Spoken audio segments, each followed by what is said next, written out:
श्री गोपाळ कृष्ण भगवान की जय। लीळा नंबर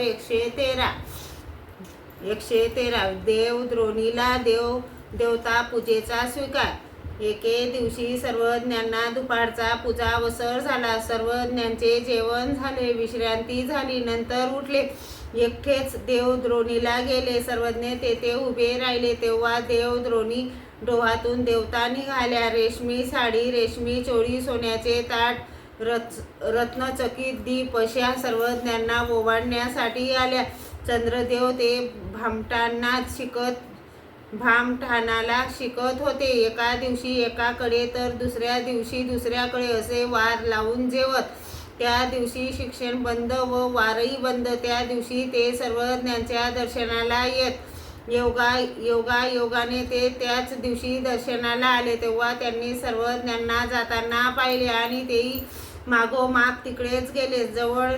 जवळ येऊन टेपले आणि पाहतात तर काय, तेथे देवतांकडून सर्वज्ञांची दिव्य पूजा होत होती। हे पाहून चंद्रदेव एकदम भयचकित झाले व एका खडकाच्या आडोशाला लपून राहिले। देवतांची सर्वज्ञांची पूजा केली, दंडोते घातले, श्रीचरणा लागल्या। मग सर्वज्ञांनी त्यांना जाण्याची आज्ञा केली आणि सर्वज्ञ तेथून परत जायला निघाले। मग चंद्रदेव समोर आले, दंडोते घातले, श्रीचरणा लागले। सर्वज्ञांनी विचारले, हे काय चंद्रया, तुम्ही केव्हा आलात?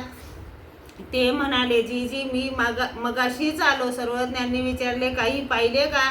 जीजी येथून देवता निघाल्या, त्यांनी आपली पूजा केली, दंडोते घातले, श्रीचरणा लागल्या, मग त्या गेल्या। सर्वज्ञ म्हणाले, पण हे बघा, बाईसांनी जर ह्याविषयी काही विचारले तर हे त्यांना सांगू नका बरं। मग सर्वज्ञ गुंफेत आले तेव्हा चंद्रदेव गालातल्या गालात हसू लागले। बाईसा त्याला रागावून म्हणाले, पोरा चंद्रया का हसतोस? सर्वज्ञ म्हणाले, हसणे हेही एक प्रकारचे सांगणेच की।